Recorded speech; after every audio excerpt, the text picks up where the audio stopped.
इतिहास के पन्नों में ना कुछ नाम ऐसे हैं जो एक साथ ताकत और शांति दोनों की याद दिलाते हैं, और उन्हीं में से एक नाम है अशोक।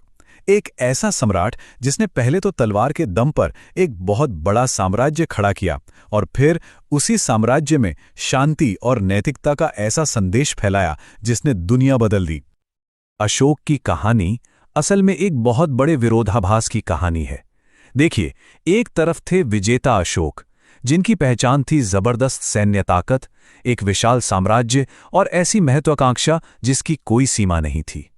और फिर दूसरी तरफ थे शांति के संरक्षक अशोक, जिनका संदेश था अहिंसा, करुणा और नैतिक कर्तव्य। तो सवाल ये उठता है कि एक ही इंसान के अंदर ये दो बिल्कुल अलग चेहरे कैसे हो सकते थे? आखिर ऐसा क्या हुआ होगा जिसने एक क्रूर विजेता को शांति का सबसे बड़ा दूत बना दिया? चलिए कहानी की शुरुआत अशोक के पहले चेहरे से करते हैं, विजेता अशोक। एक ऐसा शासक जिसने अपनी जबरदस्त इच्छा शक्ति से सचमुच आग और लोहे के दम पर एक साम्राज्य खड़ा किया था। अशोक का जन्म मौर्य राजवंश में हुआ था। वो भारत के पहले महान सम्राट चंद्रगुप्त मौर्य के पोते थे, तो जाहिर है बचपन से ही उन्हें एक शासक बनने के लिए तैयार किया गया। युद्ध कला, राजनीति, प्रशासन, हर चीज की बेहतरीन ट्रेनिंग मिली और फिर लगभग 268 ईसा पूर्व में अपने ही भाइयों के साथ एक खूनी संघर्ष के बाद वो मौर्य साम्राज्य के तीसरे सम्राट बने। और ये कोई छोटा मोटा साम्राज्य नहीं था। जरा अंदाजा लगाइए, अशोक जिस साम्राज्य पर राज करते थे वो आज के अफगानिस्तान से लेकर दक्षिण में कर्नाटक तक फैला हुआ था।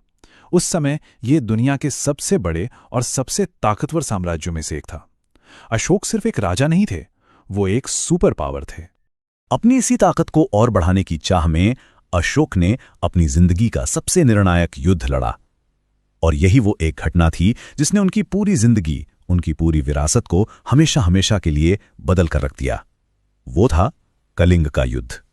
लेकिन यहां एक सवाल मन में आता है, क्या सच में सिर्फ एक लड़ाई किसी इंसान को इतना बदल सकती है कि वो अच्छा बुरा सब कुछ भूलकर एक नया इंसान बन जाए? अशोक की कहानी इसी सवाल का एक बहुत शक्तिशाली जवाब है। साल 261 ईसा पूर्व कलिंग का युद्ध इतना भयानक था जिसकी हम कल्पना भी नहीं कर सकते। अंदाजा है कि इस एक लड़ाई में 1 लाख से ज्यादा लोग मारे गए थे। 1 लाख! और तबाही यही नहीं रुकी, 1.5 लाख से ज्यादा लोगों को बंदी बना लिया गया। उनके घर, परिवार, सब कुछ तबाह हो गया। युद्ध का मैदान लाशों और चीखों से भरा हुआ था। कहते हैं कि जब अशोक ने अपनी आंखों से ये भयानक मंजर देखा तो वो अंदर तक हिल गए। उन्हें अपनी जीत पर खुशी नहीं बल्कि अपनी ही क्रूरता पर गहरा अफसोस हुआ। और उसी पल उन्होंने एक ऐतिहासिक घोषणा की, अब मैं हिंसा का त्याग करता हूं, अब मैं किसी पर विजय नहीं चाहूंगा। ये वो पल था जब एक विजेता मर गया और एक शांति दूत का जन्म हुआ। इस एक घटना के बाद अशोक की जिंदगी पूरी तरह बदल गई। उन्होंने एक नया रास्ता अपनाया। ये रास्ता था धम्म का, यानी शांति और नैतिकता का मार्ग। तो ये धम्म आखिर था क्या? देखिए, यह समझना बहुत जरूरी है कि अशोक का धम्म कोई नया धर्म नहीं था। नहीं, ये असल में नैतिक सिद्धांतों पर आधारित एक कोड ऑफ कंडक्ट था, एक गाइड बुक जो बताती थी कि एक अच्छा और सच्चा जीवन कैसे जिया जाए। इसका मकसद किसी धर्म का प्रचार करना नहीं बल्कि सभी इंसानों को एक नैतिक रास्ता दिखाना था।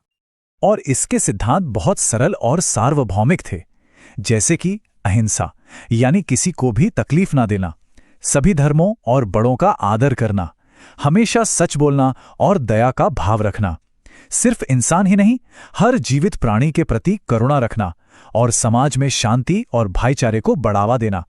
यही सिद्धांत अशोक की नई सोच का आधार बने। अशोक ने इन सिद्धांतों को सिर्फ कहा नहीं बल्कि उन्हें लागू करने के लिए एक पूरा सिस्टम बनाया। उन्होंने धम्म महामात्रा नाम के खास अफसर नियुक्त किए जिनका काम था लोगों को ये बातें सिखाना।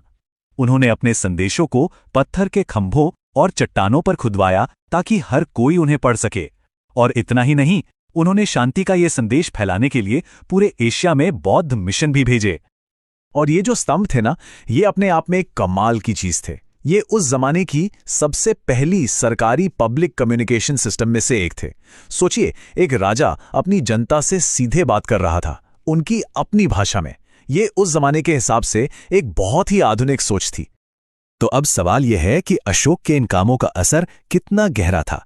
चलिए देखते हैं कि कैसे एक प्राचीन सम्राट की विरासत आज भी हमारी दुनिया को प्रभावित कर रही है। धम्म अपनाने के बाद अशोक इतिहास के सबसे प्रगतिशील शासकों में से एक बन गए। उन्होंने यात्रियों के लिए सड़कें बनवाईं, कुएं खुदवाए। उन्होंने सिर्फ इंसानों के लिए ही नहीं बल्कि जानवरों के लिए भी अस्पताल खोले। टैक्स और न्याय के सिस्टम में सुधार किए ताकि किसी के साथ नाइंसाफी ना हो। उनके इन कामों से साम्राज्य में खूब व्यापार और समृद्धि आई। और उनकी विरासत आज भी हमारे बीच जिंदा है। सारनाथ में बनवाया गया उनका स्तंभ आज भारत का राष्ट्रीय प्रतीक है और उनके धम्म चक्र को हम सब अपने तिरंगे पर अशोक चक्र के रूप में गर्व से देखते हैं, जो शांति और प्रगति का प्रतीक। अशोक का असर सिर्फ भारत तक ही सीमित नहीं रहा। उन्होंने जो बौद्ध मिशन भेजे, उनकी वजह से बौद्ध धर्म भारत से निकलकर श्रीलंका, तिब्बत और दक्षिण पूर्व एशिया तक फैल गया। उन्होंने एक भारतीय विचार को एक विश्व धर्म बनाने में बहुत बड़ी भूमिका निभाई। तो अंत में अशोक की ये असाधारण कहानी हमें एक बहुत गहरे सवाल पर सोचने के लिए मजबूर करती है। एक लीडर के अंदर बदलाव की जो क्षमता होती है, अपनी गलतियों को मानकर एक नया रास्ता चुनने की जो हिम्मत होती है, वो हमें आज की दुनिया में ताकत, पश्चाताप और सच्ची शांति के बारे में क्या सिखा सकती है। ये एक ऐसा सवाल है जो हजारों साल बाद भी उतना ही जरूरी है।